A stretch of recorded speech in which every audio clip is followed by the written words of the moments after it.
چند باتیں ہمارے بزرگوں کی مشہور، معروف اور مقبول ہیں. جی علم گنگوں کا. اللہ اللہ اللہ. یہ ہمارے مفتی صاحب بیٹھے تھے، چپ چاپ لوگ ہیں اور ہم ان کی قدر بہت زیادہ کرتے ہیں. کم بولتے ہیں لیکن علموں کے مالک ہیں.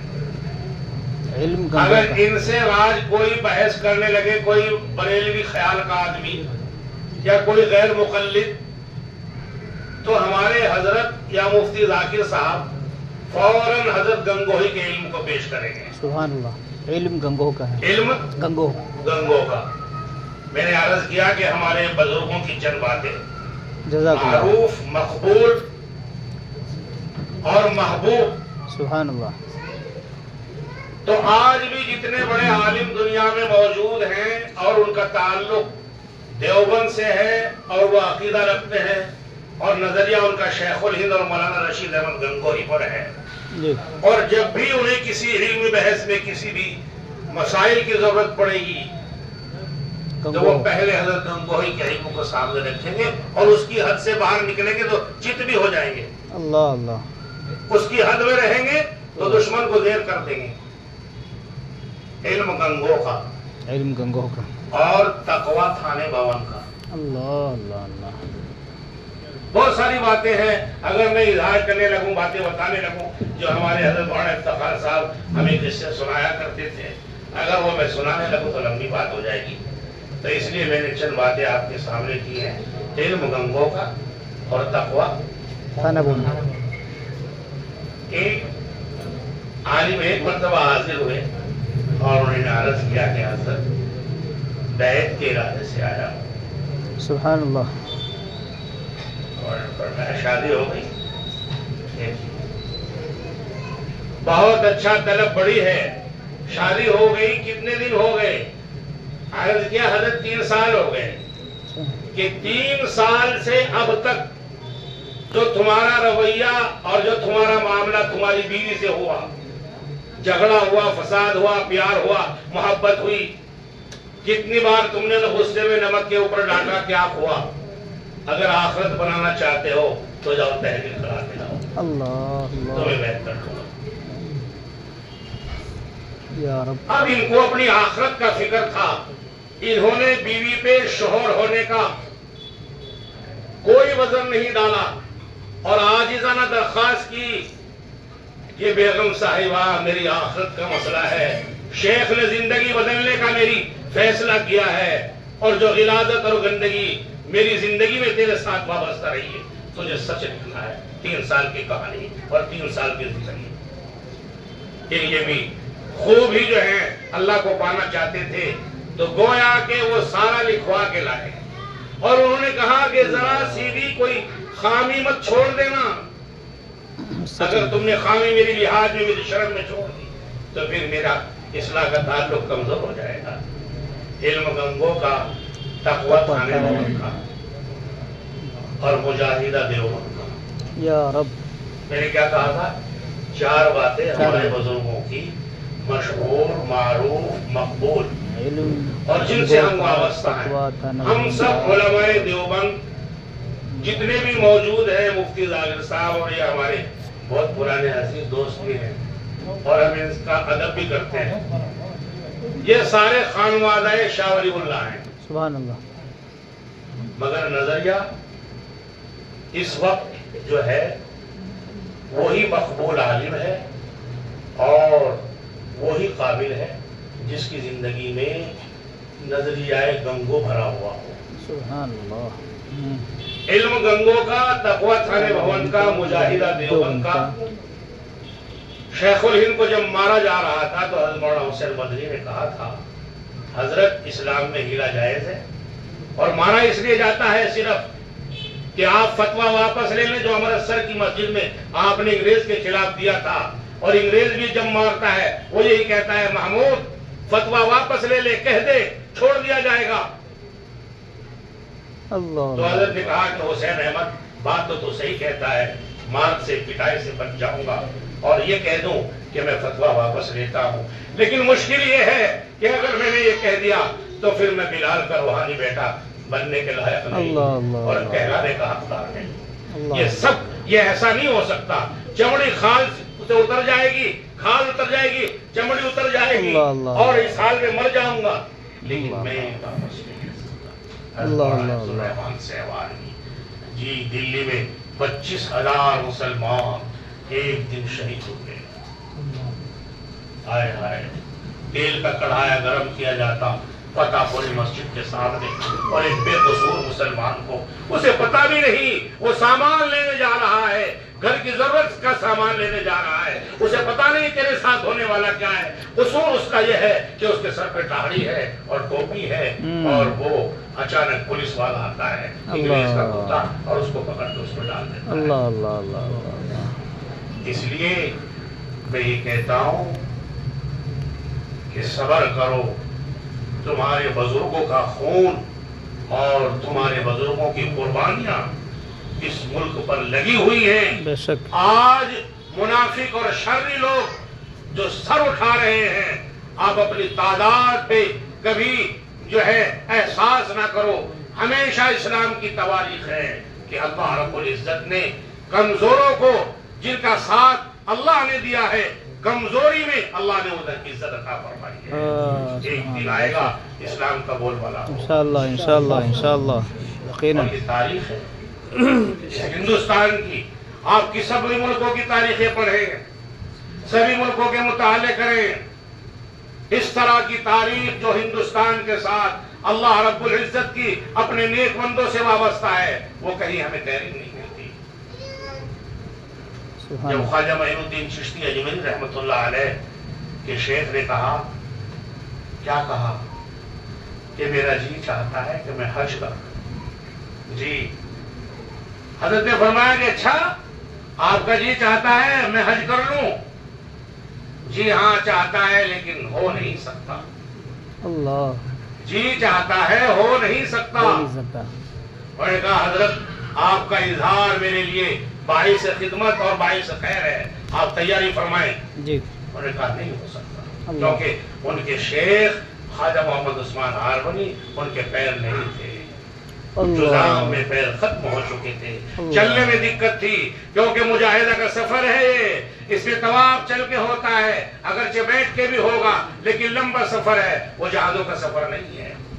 مگر یاد رکھنا، دو خدمتیں ایسی ہیں جو دنیا میں انسان کو حاصل ہو جائے، ایک اپنے شیخ اور ایک اپنے ماں باپ کی، یعنی اپنے استاد کی۔ اگر انسان کو یہ خدمتیں حاصل ہو جائیں تو دنیا میں ہی اللہ اس کے نتائج اس کو برآمد کرا دیتا ہے، اور اس کی نعمتیں اس پر ظاہر ہو جاتی ہیں۔ حضرت نے کہا کہ نہیں، آپ کو چلنا ہوگا، اور وہ ایک مہنگی بنوا کے لے آئے صوبائی، اور آگے کہا کہ حضرت اس میں بیٹھیے، اور پیچھے ضرورت کا سامان رکھا، آگے حضرت کو بٹھایا، اوپر ایک مشکلہ پانی کا رکھا، اور ہارون جو ہے وہاں سے جو ہے 3550 کلومیٹر ہے، اور اس 3550 کلومیٹر میں آپ نے لے کے چل دیے۔ راستے میں ندیاں، نالے، رات، جنگل، سارے کچھ، اور پھر بشری تقاضے سے لیٹرین، باتھ روم، سونا، جاگنا، نہانا، سب کچھ آیا ہوگا، لیکن میرے پیاروں آپ اسی حال میں اپنے شیخ کو اپنے کندھے پر بٹھاتے ہوئے جو ہے بیت اللہ شریف میں حاضر ہو گئے۔ اللہ اللہ اللہ۔ جی ہم نے تواریخ نہیں پڑھی، آپ حاضر خدمت ہو گئے۔ اور اب شیخ نے کیا کہا؟ جب 1 سال کے سفر میں آپ بیت اللہ میں داخل ہوئے تو حضرت شیخ پڑھ رہے ہیں وَمَن دَخَلَهُ كَانَ آمِنًا، اور یہ کہا معین الدین تو نے تو میری خدمت کا حق ادا کر دیا، لیکن اب یہ ہے کہ بیت اللہ سامنے ہے، اور میں نے سنا ہے کہ پہلی نظر میں جو دعائیں مانگی جاتی ہے وہ قبول ہوتی ہے۔ تیرا شیخ ہے اور تیرے لیے دعا کرے گا بیت اللہ میں، اور پہلی نظر میں جو تو کچھ کہے گا وہ میں کہہ دوں گا، اور مجھے امید ہے اپنے رب سے کہ وہ مقبول فرمائے گا۔ بتا بادشاہ چاہتا ہے، بتا کتنا مال چاہتا ہے، بتا کتنی جائیداد چاہتا ہے، بتا کیا چاہتا ہے۔ جب شیخ یہ سوال کر رہا ہے اپنے مرید خاص سے تو حضرت نے کیا کہا؟ حضرت میرے لیے دعا کر دو کہ مجھے اللہ کا نام لینا آتا ہے۔ سبحان اللہ، اللہ اللہ اللہ اللہ اللہ۔ جی یاد رکھنا، اللہ اللہ اللہ، جتنے بھی دنیا میں مقبول بارگاہ لوگ ہوئے ہیں، وہ اس وقت تک نہ ان کے علم میں نکھار آتا ہے، نہ ان کے چہرے میں نکھار آتا ہے، نہ ان کی زندگی میں صرافت آتی ہے، جب تک اللہ سے صحیح تعلق نہ ہو۔ بے شک بے شک، علم میں بھی جھول ہے، عمل میں بھی جھول ہے۔ اللہ، اس لیے حضرت نظام الدین اولیاء رحمت اللہ علیہ نے مدت پڑھنے کے بعد اور پڑھانے کے بعد اور علم و عمل سیکھنے کے بعد شیخ کو تلاش کیا، شیخ نہیں ملتا، بڑے پریشان ہیں۔ کسی نے بتایا کہ بابا فرید الدین گنج شکر کی خدمت عالیہ میں حاضر ہو جاؤ۔ غربت کا عالم یہ ہے کہ حضرت فرماتے ہیں کہ 40 سال کی عمر تک اس ناچیز کو کبھی 2 پیسے حاصل نہ ہو سکے، اللہ اللہ اللہ، اور آپ نے ارادہ فرمایا اور پیروں کے کپڑا باندھا، جوتے پاس نہیں تھے، 6 مہینے کا پیدل سفر کیا، اور سفر کر کے جب وہاں خواجہ مختار کاکی رحمت اللہ علیہ کی خدمت میں پہنچے تو حضرت نے دیکھا چہرہ معصوم ہے، علم سے بھرا ہوا ہے، اور بڑا عجیب کوئی بندہ آیا ہے۔ فرمایا برخوردار، اتنی مشقت سفر کر کے کس لیے حاضر ہوئے ہو؟ اللہ اللہ اللہ، کیا وجہ ہے دلی سے یہاں آ گئے ہو؟ تو حضرت نے ایک ہی بات کہی کہ حضرت اللہ کا نام سیکھنے آیا ہوں، اللہ اللہ اللہ اللہ، اللہ کا نام سیکھنے آیا ہوں۔ تو میں نے عرض کیا تھا کہ ہمارے بزرگوں کی 4 چیزیں بہت ہی زیادہ ہم سب خانوادہ شاہ ولی اللہ ہیں، جن کا جو ہے دارالعلوم دیوبند سے تعلق ہے، اور یہ جماعت ہے جو پوری تحریر اور پوری تحریک کے ساتھ ہندوستان کو علم و عمل پلا رہی ہے، اور یہ پلانا ایک دن ایسا ہوگا کہ ہر گھر میں کلمہ بلند ہوگا انشاءاللہ، قرآن بلند ہوگا، ان مدارسوں کا اور ان علماء کا جال چلانا، اور یہ فکر ولی اللہ کو پوری دنیا میں جو ہے تسلسل کے ساتھ ایک روحانیت بخشنا۔ تو میری دوستو، علم گنگوں کا اور تقوی تھانبون اور مجاہدہ دیوبند اور ذکر رائے پور، اللہ، یہ رائے پور ہے نا، سبحان اللہ، یہ بھی رائے پور، رائے پور، سب رائے پور کے بزرگوں نے مجاز کر دیا۔ سبحان اللہ، ماشاء اللہ، یہ بھی ایک نعمت ہے۔ اور یوں فرمایا آگے چل کے، بزرگی، ولایت اور ذکر رائے پور کا۔ رائے پور کا، جب حضرت شیخ الہند رحمت اللہ علیہ سے جو علم و عمل کے مالک ہیں، جو رات کو جو ہے تہجد میں اللہ سے تعلق پیدا کر رہے ہیں اور دن میں سبق پڑھا رہے ہیں، اور سبق پڑھانے کے بعد میں انگریز سے پھر مقابلہ کر رہے ہیں، اللہ اللہ اللہ، یہ شخص مجاہد بھی ہے، صوفی بھی ہے، علم و عمل کا مالک بھی ہے۔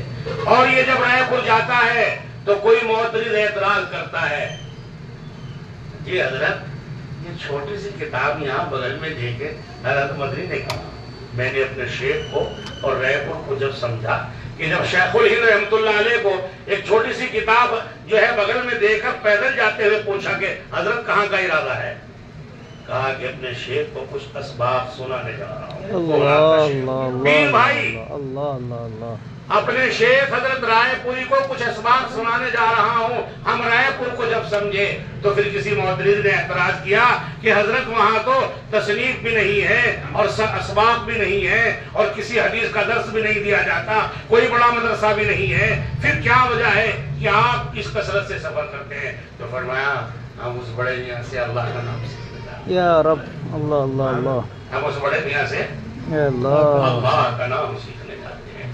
سبحان اللہ، اور جب تک اکابر کی ایک دوسرے کی دل میں عزت رہی ہے تو یہ اکابر دیوبند کا نور پوری دنیا میں چمکتا چلا گیا ہے۔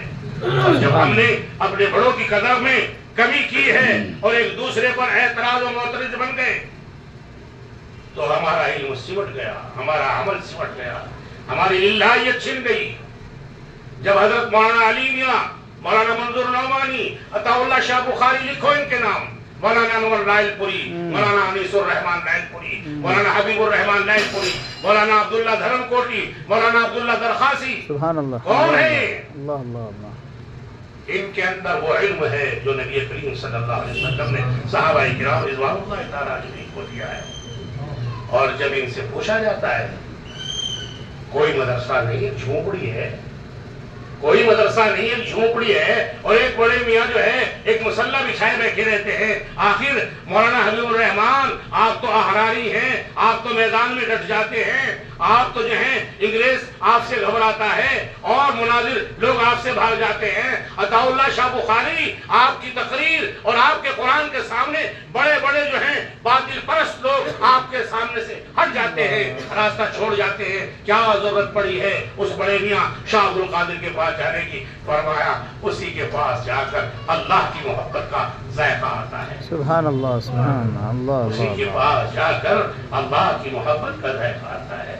تو میرے حضرت یہ ہے مفتی ذاکر صاحب، یہ ہمارے سلسلے کے روح رواں ہیں۔ میرے شیخ المراد فخار صاحب نے ان کو مجاز فرمایا اور ان کی بڑی محبت فرمائی، اور بھی بہت سارے بزرگ جو اکابر رائے پور ہیں، اور ہم سب ہمارے اکابر وہ دیوبند سے ہوں، مظاہر سے ہوں۔ کیوں کہ مولانا خلیل احمد سہارنپوری کی اس بات سے یہ شہادت مل رہی ہے کہ یہ ایک پیڑ ہے اور اس پیڑ میں سے کتنی شاخیں چل رہی ہیں۔ فرماتے ہیں اپنی بیوی سے کہ غضب ہو گیا۔ کیا ہوا؟ غضب ہو گیا۔ غضب ہو گیا۔ میں نے کہا کہ حضرت کیا ہوا؟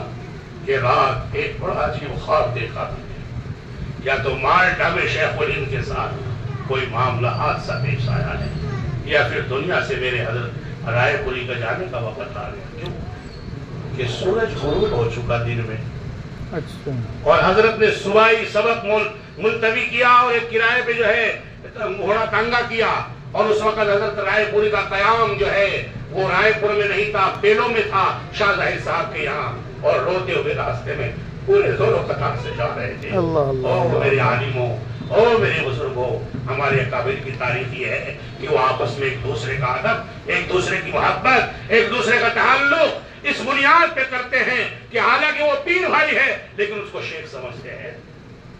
تین بزرگوں کی مثال ایسی ہے کہ حضرت شیخ الہند اور حضرت شاہ عبد الرحیم صاحب رائے پوری اور مولانا خلیل احمد سہارنپوری، ان کو دیکھنے والوں نے دیکھا ہے کہ کوئی نہیں بتا سکتا تھا ان میں مرید کون سا ہے اور شیخ کون سا ہے، اور تینوں پیر بھائی تھے۔ پھر دور آتا ہے حضرت مولانا حسین مدنی رحمۃ اللہ علیہ کا اور مولانا شیخ زکریا رحمۃ اللہ علیہ کا۔ ہم تو ان کی تذکرے میں بھول گئے، جن سے ہمیں علم ملا، جن سے ہمیں مدرسے ملے، جن سے ہمیں خانقاہیں ملی۔ اللہ اللہ اللہ، اور جب تک ہم ان کے تذکروں کو قلبوں کے اندر نہ بٹھائیں گے، ان کی روش پہ قائم نہ ہوں گے، تو ہمارے علم عمل کا تسلسل جو ہے وہ کمزور رہے گا۔ اس لیے ضروری ہے کہ ہم اپنے اکابر کی تواریخ کو سامنے رکھیں، چاہے خانقاہ چلائیں، چاہے مدرسہ چلائیں، اور چاہے تبلیغ چلائیں۔ ایک کو ہم نے اجازت دی ابھی ایک دن، تو اس نے کہا، جب بعد میں فون آیا کہ حضرت ایک مولوی آیا تھا، اس نے کہا بھائی کوئی جمعیت میں جا رہا ہے، کوئی تبلیغ میں جا رہا ہے، ان کو بھی خلافت مل گئی، اب یہ بھی خانقاہ بنائیں گے۔ میں نے کہا اس کو خانقاہ میں بھیجنا، یہ میں بڑائی نہیں کر رہا ہوں، اس کے علموں میں کمی ہے، اس کی تواریخ میں کمی ہے۔ ارے ہم جن کے نام لیوا ہیں، جس نے یہ دعوت و تبلیغ کا معیار قائم کیا ہے، اس کی تاریخ ہمیں سبق دے رہی ہے کہ جب وہ ایک مرتبہ حضرت مولانا علی میاں کی سوانح پڑھو کہ میں دیکھ رہا ہوں اس وقت کو، اور اس لیے اپنے قلم سے لکھ رہا ہوں کہ حضرت مولانا الیاس صاحب رحمۃ اللہ علیہ جب رائے پور تشریف لے گئے تو آپ کا معمول یہ تھا کہ مغرب کی نماز میں ہمیشہ آپ اوابین میں 6 سپارے پڑھتے تھے، لیکن جب آپ حضرت رائے پوری کے یہاں گئے تو حضرت رائے پوری کی ڈولی جو ہے فوراً نماز کے بعد جو ہے اس میں گئی حجرے میں، تو حضرت نے ایک جوتا پہنا اور ایک نہیں پہنا، جلدی سے جو ہے اپنے حضرت رائے پوری کے پیچھے۔ خادم نے کہا حضرت پتہ بھی ہے جلدی میں کیا ہوا، آپ تو نفلیں پڑھتے ہیں۔ فرمایا نفلیں پڑھنے کے لیے اللہ نے زندگی دے رکھی ہے، ایسے شیخ کی صحبت مجھے کہاں سیکھو۔ اور پھر خود فرمایا کہ جب میرے دل پر ان سے گرد و غبار اور جو ہے عوام لوگوں سے ملنے کے بعد میرے دل کی کیفیت غلط ہو جاتی ہے، یا حال تبدیل ہو جاتا ہے، یا ایک سطح پر نورانیت نہیں رہتی، تو میں اپنے شیخ مولانا خلیل احمد سہارنپوری کے یہاں جاتا ہوں، یا بنگلے والی مسجد میں 3 دن اعتکاف کرتا ہوں، اور اگر یہ بھی بات نہیں ہوتی پھر میں رہ پور جا کر چلا در چلا، ایک چلا نہیں 4 مہینے مستقل مدالی سے بیٹھ کر اللہ کا ذکر کرتا ہوں، میرا قلب روشن ہوتا ہے۔ الا من اتى اللہ بقلب سلیم۔ یاد رکھو، قلب سلیم نہیں ہے تو علم میں نور نہیں ہے، اور قلب سلیم ہوگا تبھی تب ہم اپنے بزرگوں کی روش پر تصور کو سمجھیں، ذکر کو سمجھیں، اللہ کی محبت کو سمجھیں۔ پھر میرے بھائیوں کیا ہوا؟ میں نے ان سے کہا کہ جو ہمارے بانی تبلیغ ہیں وہ ایک طرف جو ہے تبلیغ کا کام کر رہے ہیں اور دوسری طرف ذکر کی منزل بھی طے کر رہے ہیں، اور تیسری طرف وہ اکابر دیوبند کا سچے جانشین ہیں، علم و عمل کے میدان میں بھی کھڑے ہیں اور اس میں بھی ذرا سی بھی کوتاہی نہیں کر رہے ہیں۔ تو میرے دوستو، ایک ہی شعبہ ہمارے بزرگوں نے نہیں بنایا۔ ہمارے بزرگ جب میدان میں ڈٹتے تھے تو رات کو ان کی خانقاہ ہوتی تھی اور دن میں وہ انگریز کے خلاف جو ہے اپنی تحریک اور اپنی تصویر پیش کرتے تھے، اور جب انہیں موقع بھی ملتا تھا تو وہ علم و عمل کے میدان میں حدیثوں کو اپنے طلباء کو ایسے سناتے تھے کہ جیسے کوئی جو ہے فاسٹ ریل چل رہی ہو اور علم کی بارش ہو رہی ہو۔ یہ علم کے میدان میں بھی آنا تھے، تقوی کے میدان میں بھی آنا تھے۔ اس لیے کتنے دن سے جو ہے حاجی انور صاحب بہت دن سے کہہ رہے تھے میری ان علماء کے سامنے ادباً جو ہے عرض ہے کہ آج ان کی تمنا بھی ہے اور کوئی برائی بھی نہیں ہے اور اپنے بزرگوں کا طریقہ بھی ہے، تھوڑی دیر اللہ کا ذکر کر لیا جائے، اس کے بعد مفتی ذاکر صاحب یا یہ ہمارے جو شاہ بزرگ ہیں یہ دعا کرائیں گے۔ تھوڑا اندھیرا کر دو کیونکہ ایک دوسرے کے چہرے کی طرف دیکھتا نہیں، اس میں یکسوئی اور توجہ داخل ہے۔ لا الہ الا اللہ محمد رسول اللہ صلی اللہ